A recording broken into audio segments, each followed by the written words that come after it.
How to update Google Calendar on Android or iPhone. Hey there, welcome to Insightful Tutorials. Without further ado, let's get started. Open Play Store on your Android device or App Store on your iOS device. Tap on the search icon at the bottom. Then tap on the search bar. Type in Google Calendar and search for it. If the update button is available for Google Calendar, it means a new version is available with the latest features. However, if you are already using the latest version, then you will see the open button instead.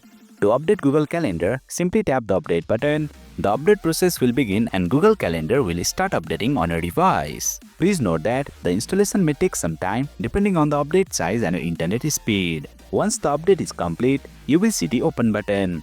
Simply tap on it to launch the updated app, and there you have it. You have successfully updated Google Calendar on your mobile device. That's it for today's video. If you found this video insightful, please don't forget to hit the like button and make sure to subscribe to our channel for more insightful tutorials.